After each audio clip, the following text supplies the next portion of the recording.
E a primeira dúvida, que sinceramente, que eu li o balanço e não consegui entender direito, e o balanço foi auditado, eu li, mas não consegui entender por conta de ser leigo. Primeiro, por que a BDO, que foi a empresa que fez a auditoria desse balanço, ela não emitiu uma opinião? É por conta da recuperação judicial?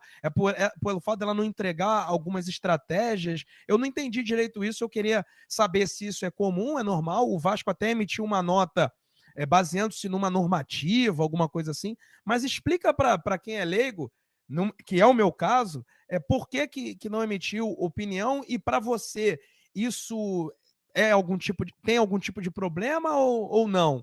É um balanço que está ok para você no aspecto técnico da, da, da matéria em si, né? Vamos lá, Joel. Vamos lá. Primeiro, um esclarecimento importante, tá? Antes de tudo. Foram publicados 2 balanços, tá? Tem o balanço do CRVG, a entidade civil, tá? Que é na verdade, quem está controlando hoje é a Vasco SAF, e a gente tem a Vasco SAF propriamente dita que publicou o balanço, tá? Isso chegou a gerar um pouquinho de confusão em virtude daquela questão envolvendo Jorge Salgado, tá? Então, assim, é muito bom a gente fazer essa separação, até para o público de casa entender que a questão envolvendo Jorge Salgado, dos 230 mil reais que ele está colocando que um desvio em virtude da antiga etiqueteria do sócio-torcedor, do clube do estatutário, né, do clube, foi feito no CRVG. Tá? O que a gente vai comentar aqui especificamente é o balanço da SAF. Em relação ao balanço da SAF, a gente tem essa abstenção do auditor independente. Tá? O auditor independente, para que o pessoal de casa entenda, é uma terceira parte que olha toda a documentação da empresa e simplesmente constata tudo que teve de registro, seja financeiro, seja operacional e seja contábil. Tá? Ele faz os cruzamentos das informações e ele atesta, olha, o que está colocando aqui, a informação é verdadeira, ela faz sentido, ela está validada, e etc. Por que ela não emitiu uma opinião e ela se absteve?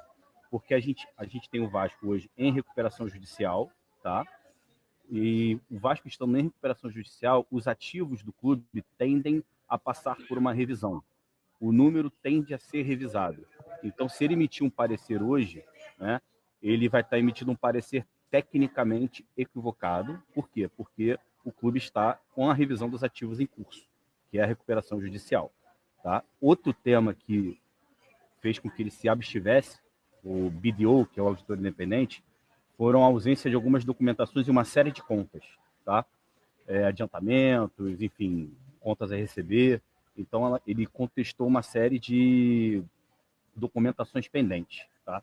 E outra ressalva que é muito importante fazer, inclusive eu coloquei isso na apresentação, é que é o seguinte: apesar do Vasco ter feito a apresentação preliminar lá em abril, prometendo o balanço detalhado em junho, como cumpriu, o balanço ele sempre tem que passar pela AGO. O que é a AGO? É a Assembleia Geral Ordinária da empresa, onde o presidente delibera com os sócios a aprovação do balanço e com o parecer, obviamente, do Conselho Fiscal, o que foi feito. Tá?